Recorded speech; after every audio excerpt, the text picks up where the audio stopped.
চারপাশে কালো পোশাকে ঢাকা কয়েকজন দাঁড়িয়ে আছে। তাদের উপস্থিতি বাতাসের মতোই স্বাভাবিক, তবে ভয়ানক। ফারাজ ধীর গতিতে উঠে দাঁড়ালো। এক ঝলক চারপাশে তাকে ইশারা করতেই একজন এগিয়ে এসে মাটিতে পড়ে থাকা লোকটার চোখ থেকে কালো কাপড়টা সরিয়ে দিল। লোকটা এক পলক তাকালো ফারাজের দিকে। তার ভেতরের সমস্ত শক্তি নিঃশেষ হয়ে আসছে, গলাটা ঢিলে হয়ে এসেছে, শরীর আরো বেশি উপড়ে গেছে। ফারাজ হাঁটু গেড়ে বসে তার থুতনিতে ঠান্ডা ধাতব পিস্তলটা ঠেকালো। ঠোঁটের কোণে এক চিলতে বিদ্রুপাত্মক হাসি টেনে বলল, ট্রিগারটা তুমি চালিয়েছো তাই না জান্টুস? লোকটা থরথর করে কাঁপছে, ঠোঁট কাঁপছে, কিন্তু শব্দ বের হচ্ছে না। ভূমিকম্প হলে যেভাবে মাটি কাঁপে ঠিক সেইভাবে কাঁপছে তার শরীর। কথা বলো না কেন জন্টুমন্টু? তোর সঙ্গে কি আমি এখানে বাসর সারতে এসছি? তো লজ্জায় তোমার জবান বাদরের পশ্চাৎ দেশের মতো লাল হয়ে আছে কেন? মুখ থেকে স্বরবর্ণে বাজন বর্ণে কিছু বের হচ্ছে না। But why Kallu? ভাই, কাউরে মারার উদ্দেশ্য আমার ছিল না। তো মাদ্রাসায় সারে চুরি পড়ে নার্গিসাপুর গানে ডিস্কো ডান্স দিয়ে জনগণের কাছ থেকে টাকা নেওয়ার উদ্দেশ্য ছিল? লোকটা মাথা নিচু করে কাঁপা কাঁপা গলায় বলল, ভাই ক্ষমা করে দেন, আর কোনোদিনও চিন্তাই করবো না। তোর নাম কি রে চল হস্তে? লোকটা ঢোক গিলে বলল, হারুন। ফারাজ লোকটার দিকে তাকিয়ে রইল, চোখে মুখে প্রচন্ড বিরক্তি। আমি চিন্তা করি তোদের এত সাহস দিলটা কি শালা? দিন দুপুরে মেইন রোডে পিস্তল উঁচিয়ে ঘুরে বেড়ানো, পাবলিকের গায়ে হাত তোলা, গুলি ছোড়ার চিন্তাই করা। বাবা তালিয়া। ছিনতাইকারীর মুখ শুকিয়ে গেছে, চোখ দুটো পানিতে ভেসে যাচ্ছে, গলার শব্দ কেঁপে উঠছে কান্নায়। পুরুষ মানুষ শব্দ করে কাঁদছে, লজ্জার বিষয় না? ফারাজের কাছে এইসব ছিনতাইকারীরা কখনোই পুরুষ সমাজের অংশ ছিল না। ভীরু পুরুষদের দেখলেই তার গায়ে জ্বালা ধরে যায়। এমন লোকেরা শুধু ভয় পায়, কিন্তু সেই ভয় তাদের বদলায় না। ভাই ছাইরা দেন। লোকটি আবারও আকুতি জানায়, কণ্ঠে ভয় আর অনুনয়ের ছাপ স্পষ্ট। দয়া দেখাতে বলছো শালা? তুমি বোধহয় জানো না, দয়া নামক ছোট লোকী শব্দ ফারাজ তার অভিধান থেকে মায়ের গর্ভে থাকতে কিক মেরে বের করে দিয়েছে। ফারাজ থামলো। এমন কইরেন না ভাই, আমার বাসায় বউ বাচ্চা আছে, আমি ছাড়া তারও কেউ নাই। বিরক্তিতে মুখ বাঁকায় ফারাজ। আচ্ছা, তুমি তো একেবারে বাঁচালছো না। তোতা পাখির মতো পটপট করে তোমার মতো কালো চামড়ার গোরলের মুখে একদম মানায় না। লোকটি চুপ করে যায়। ফারাজের চোখে কেমন যেন একটা অদ্ভুত উপহাস খেলা করছে। হয়তো তার সামনে বসে থাকা ব্যক্তিটি মানুষ নয়, এক ক্ষুদ্র তুচ্ছ কিছু। ফারাজ উঠে দাঁড়ায়, প্যাকেট থেকে একটা ধারালো ছুরি বের করে লোকটার আঙুলের দিকে তাকায়। এই আঙুল দিয়েই তো ট্রিগার প্লেস করেছিল, তাই না? দুজন কালো পোশাকধারী ব্যক্তি হারুনকে শক্ত করে ধরে তুলে বসায়, চেপে ধরে তাকে।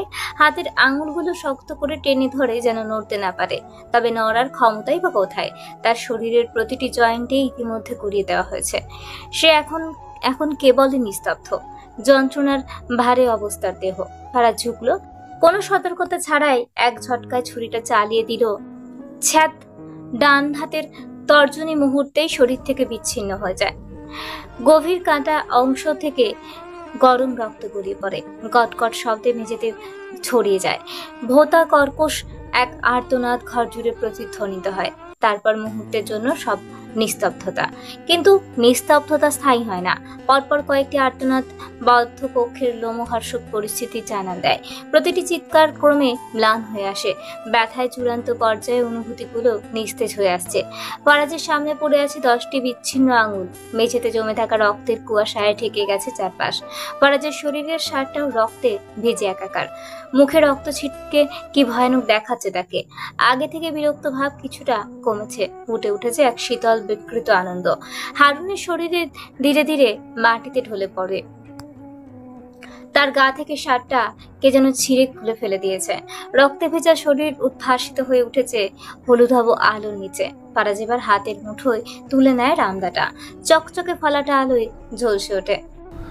কেন জানি আমার কলিজার প্রতি আলাদা একটা দুর্বলতা কাজ করে। তবে আজকে কেবল কলিজা না, হৃৎপিণ্ডের প্রতিও কাজ করছে।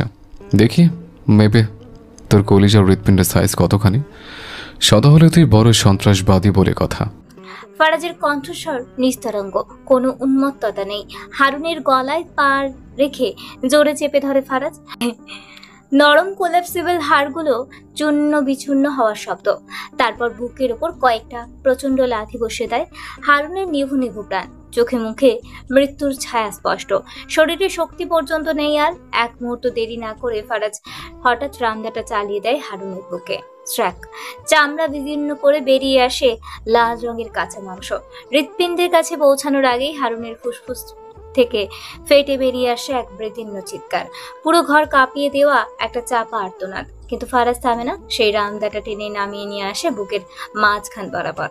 হাড়ের কুড়িয়ে যাওয়া খটখটে শব্দ বাতাসে মিলিয়ে যায়। তারপর তাজা উষ্ণ কলিজাটা তুলে আনে ফারাজ। রক্তে ভেজা কাঁপতে থাকা একটা অঙ্গ, যা এখনো জীবনের শেষ ছন্দ বাজিয়ে চলেছে ফারাজের চোখে পৈশাচিক আনন্দ। হাতে ধরা রক্তমাখা কলিজার দিকে তাকিয়ে সে বলে উঠল, এত ছোট কলেজে সন্ত্রাসবাদী হতে এসেছিলে? জলজ্জান্ত মানুষটার বুক চিরে কলিজা বের করে আনার পরও ফারাজের মনে এক চুলো প্রশান্তি আসছে না। এত সহজে হওয়া মৃত্যুটা তাকে সন্তুষ্ট করতে পারেনি। সে আরো কিছু চাইছিল, আরো অনেক কিছু। ফারাজকে আজ কোনো অংশে নরপিচাসের থেকে কম লাগছে না। তার রক্তমাখা হাত থেকে লাফাচ্ছে টাটকা কলিজাটা, আঙুলের ফাঁক দিয়ে গড়িয়ে পড়ছে উষ্ণ লালচে রঙের ধারা। তবু সে নির্বিকার। ফারাজ কলিজাটাকে নিষ্প্রিয় হাতে ছুঁড়ে ফেলে দেয় হারুনের রক্তাক্ত বুকের ওপর। তারপর আবারও রামদার ফলাটা চালিয়ে দেয় বুকের খাঁচায়। দুহাতে মাংসের গহ্বর ফাঁক করে টেনে বের করে আনে হৃৎপিণ্ডটা। ধুকপুক ধুকপুক। হৃৎপিণ্ডটা তখনও জীবিত, তাজা গরম লাল রক্তে থপথপ করছে। ফারাজ হৃৎপিণ্ডটা হাতের তালুতে নিয়ে কিছুক্ষণ তাকিয়ে থাকলো। কি অদ্ভুত প্রাণী স্পন্দন! এত ছোট অথচ এত ক্ষমতাধর একটা বস্তু, যা মানুষকে বাঁচিয়ে রাখে। আবার সে বিনা মানুষের মৃত্যু অনিবার্য। ফারাজ আবারও হাসলো। হঠাৎ হৃৎপিণ্ডটা ছুঁড়ে ফেলে দিয়ে ছেলেগুলোর দিকে তাকায় ফারাজ। কণ্ঠস্বর আগের মতোই শীতল, তবে তাতে চাপা নিষ্ঠুরতা মিশে আছে, যা ক্রমশ ঘন হয়ে উঠেছে। হৃৎপিণ্ডটা ভালো থাকলে ডোনেট করে দিবি, আর শরীরের বাকি অংশগুলো যেগুলো ঠিক আছে সেগুলো কাজে লাগাবে। কিছুক্ষণ থেমে চোখ সরু করে পুনরায় বলল, আর এই জানোয়ারের দেহ 1100 টুকরো করে রাস্তার অনাহারী কুকুরকে খাইয়ে আসবে, যেন তার বাপের শেষ কণাটুকু পচে গেলে কুকুরের পেটে মিশে যায়। ঘর জুড়ে তখন রক্তের ভারী গন্ধ।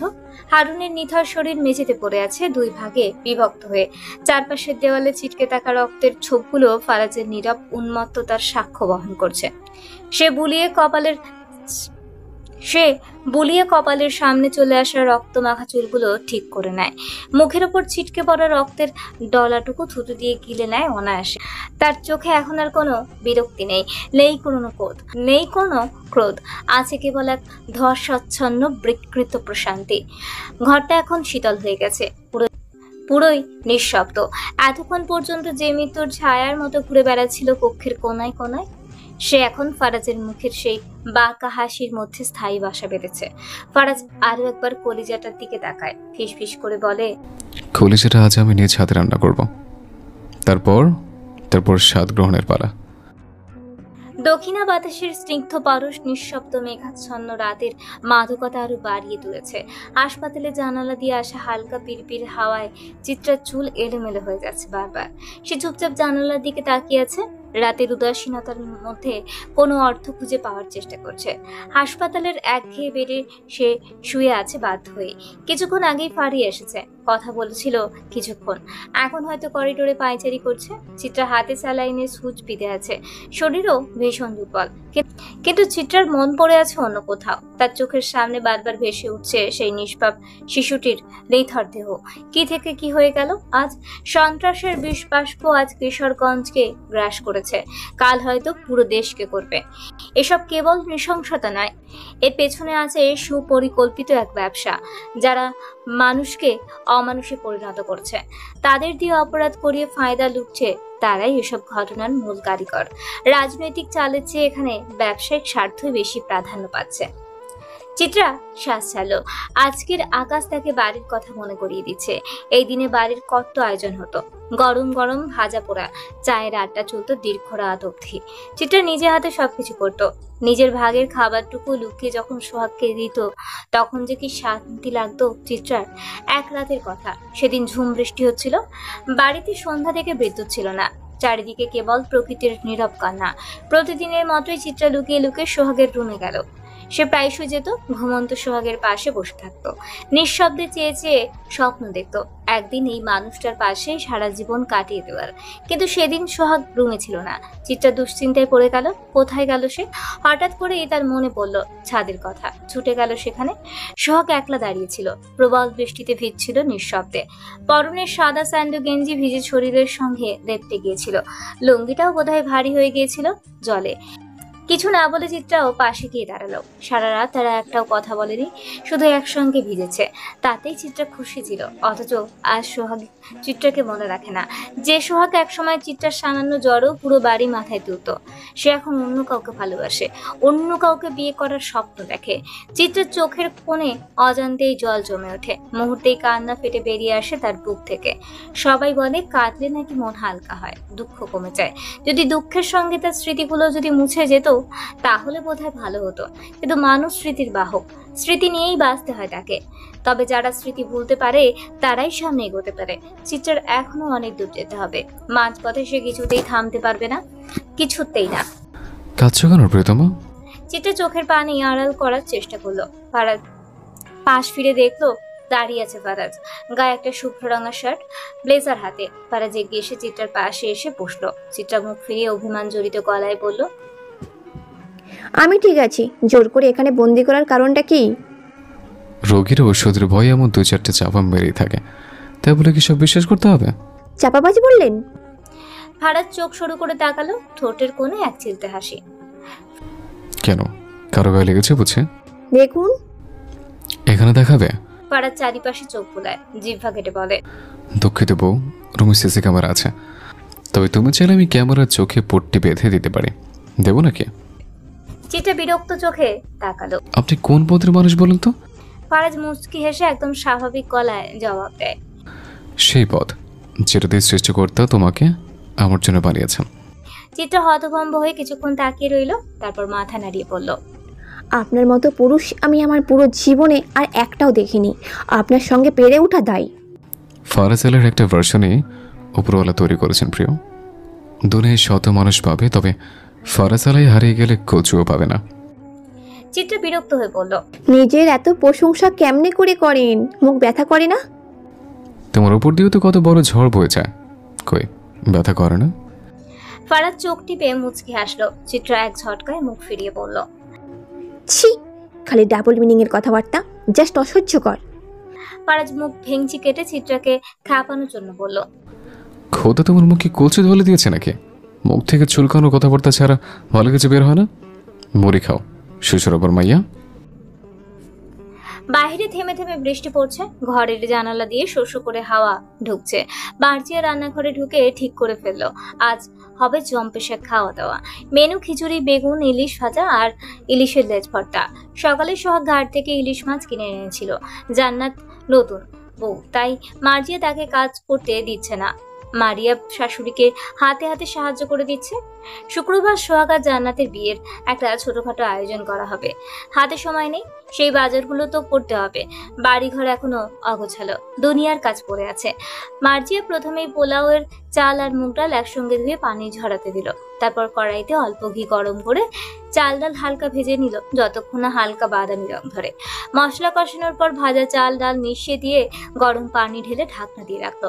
15-20 মিনিট পর ঢাকনা তুলতেই দারুণ এক সুবাস। খিচুড়ির দানাগুলো একদম ঝরঝরে হয়ে এসেছে। শেষে 1 চামচ ঘি ছড়িয়ে দিল, যেন স্বাদ আরো বহুগুণ বেড়ে যায়। মার্জিয়ার স্বামীর খুব পছন্দ ছিল এই খিচুড়ি, তবে বছর খানেক পেরিয়ে গেল ভালো খাবার তার গলা দিয়ে নামেনি। ওদিকে ভাজাভুজির কাজ মারিয়া করছে। কড়াইতে সর্ষের তেল ধোয়াটা গরম করে মাছ ছাড়তেই চিটচির শব্দে রান্নাঘর মুখর হয়ে উঠল। জান্নাত রুমে এসে বিছানায় ফেলে রাখা সোহাগের লুঙ্গিটা ভাঁজ করতে করতে তাকে বলল, আপনি তারা এখনো ভালোবাসেন? শোক তখনও পুরনো একটা ঘড়ির বেল্ট বদলাচ্ছিল। জান্নাতের কথায় তার কপাল কুঁচকে গেল।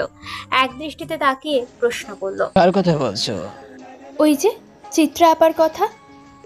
সোহাগ হেসে বলল, তোমাকে কে বললো যে আমি এখনো তাকে ভালোবাসি? জান্নাত চোখ নামিয়ে নিয়ে ফিসফিস করে বলল, মন বলছে। সোহাগ একটা মেকি হাসি দিল, ঘড়ির দিকে তাকিয়ে বলল, মন তোমাকে ভুল বোঝাচ্ছে। জান্নাত চুপ করে রইল, কিছুক্ষণ থেমে বলল। শুনেছি সে নাকি খুব সুন্দরী। সোহাগ নিঃশ্বাস ফেললো, তারপর জান্নাতের চোখের দিকে তাকিয়ে বলল। তাতে কি আসে যায়? তুমি কি কোনো আংশিক কম? জান্নাত তিক্ত হাসলো, মাথা নাড়িয়ে বলল। সে তো সোনা আর আমি কয়লা। সোহাগ গম্ভীর কণ্ঠে জিজ্ঞাসা করলো। করলাম, মূল্য জানো? জানতে চাই না। সোহাগ এবার আর কিছু বললো না, তবে জান্নাত থামলো না, তার গলার স্বর কাঁপছিল। আপনি আমাকে ভালোবাসলে আমার কাছে আসতেন, ছুঁয়ে দেখতেন, কিন্তু আপনি তো আমার দিকে ফিরেও তাকান না। অথচ সবাই ভাবে আমাদের মধ্যে কত মহাব্বত, কিন্তু সত্যিটা শুধু আমিই জানি। সোহাগ কোনো জবাব দিল না, কেবল পাশের টেবিল থেকে সিগারেটের প্যাকেটটা তুলে নিয়ে দরজার দিকে হাঁটা দিল। জান্নাত পেছন থেকে মৃদু কণ্ঠে জিজ্ঞেস করলো। কোথায় যাচ্ছেন? সোহাগ দরজার সামনে দাঁড়িয়ে একটু থামলো, তারপর কথা কোফারা গলায় বলল।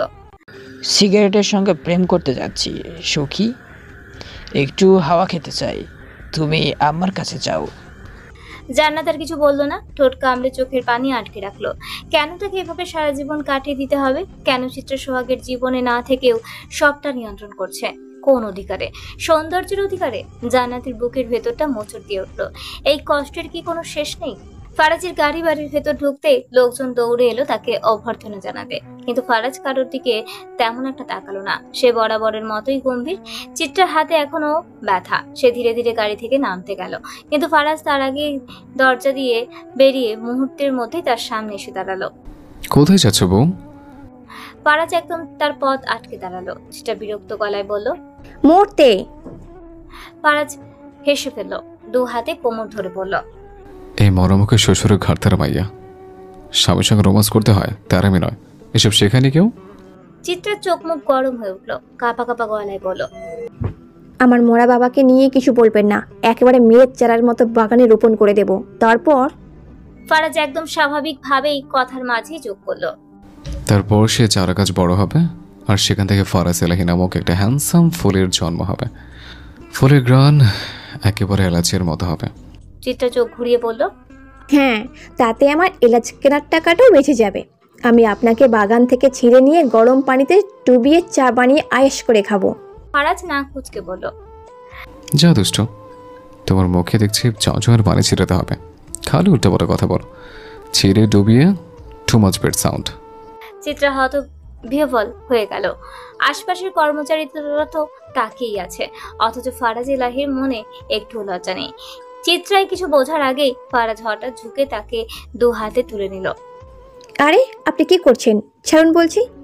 ফারাজ ঠোঁটের কোণে এক চিলতে হাসি নিয়ে বলল। ছাড়ার জন্য ধরে নিব, স্বীকার করবো বলে ধরেছে। চিত্রা ধাক্কা দিয়ে নামার চেষ্টা করে, কিন্তু ফারাজের বাঁধন তীরও শক্ত। চিত্রাকে নিয়ে সরাসরি বাড়ির মধ্যে ঢুকে পড়ে। বাড়ির সবাই তাদের দেখছে, অথচ ফারাজের চোখে মুখে বিন্দুমাত্র সংকোচ নেই। চিত্রার মাথায় যেন বাজ পড়ল, এই লোককে কি সত্যি কন্ট্রোল করা সম্ভব? চিত্রাকে ধীরে বিছানায় শুয়ে দিয়ে ফারাজ শার্টের উপরের বোতামটা হালকা করলো, তারপর কোনো রকম ভনিতা না করেই গলা ফাটিয়ে ডাক দিল। মিতালি, শালি কই তুমি? চিত্রা হতভম্ব হয়ে তাকিয়ে রইল। এমন সময় এমন মুহূর্তে সারের মতো চেঁচানোর প্রয়োজনটা কি? তার মাথা যেন ভো করে উঠল। মিতালিকে কেন ডাকছেন? কি দরকার? চিত্রা বিরক্ত স্বরে জিজ্ঞেস করলো। ফারাজ কপাল কুঁচকে তাকালো। হ্যাঁ, আমি ওকে ভালোবেসে মৃত বলে ডাকি। কোনো সমস্যা? ফারাজ চোখ শুরু করলো। ন্যাকামি। যাক, আমি ভালোবেসে আজ থেকে তোমাকে চুতু বলে ডাকবো, কোনো সমস্যা? চিত্রা ধপাস করে উঠে বসে তাকালো। চুতু? এটা আবার কেমন নাম? কেন, পছন্দ হয়নি? চাইলে শুটকি, সাদামুলা কিংবা লিলিপুট বলেও রাখতে পারি, তোমার সঙ্গে নামগুলো বেশ চায়। চিত্রার আগে চোখ গোল করে তাকালো। ধ্যাত! ফারাজ গলা নামিয়ে রহস্যময় কণ্ঠে বলল। বুঝতে পেরেছে, তোমার যে প্রেমের নেশা ধরেছে, এমন হ্যান্ডসাম স্বামী থাকলে নেশা ধরাটা স্বাভাবিক। I know, don't worry. নেশাটা যেহেতু আমার কারণেই ধরেছে, তাই তো কামড়ার দায়িত্ব আমার। চিত্রা কিছু বলার আগেই দরজার কাছে হুড়মুড় করে মিতালি হাজির হলো। শ্বাস নিতে কষ্ট হচ্ছে, সিঁড়ি বেয়ে দৌড়ে এসেছে সে। হাঁপাতে হাঁপাতে বলল। যে খালু। ফারাজ ভ্রু উঁচিয়ে তাকালো। কি রে, হাঁপানি রোগীর মতো নিঃশ্বাস ফেলছিস কেন? যাকে আমার জন্য এক কাপ চা বানিয়ে আন।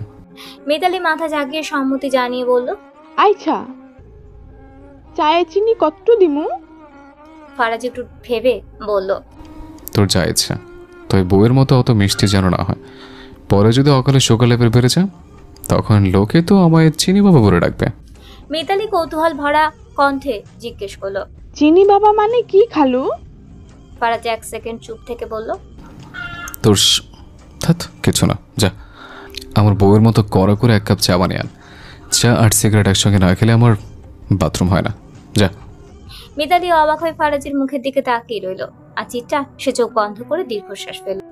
এই লোককে ঠিক করতে গেলে তার নিজেরই মাথা ঠিক থাকবে না। ফারাজ চা সিগারেট খেয়ে গোসলে চলে গেল। রাতে গোসল না করলে তার ঘুম হয় না।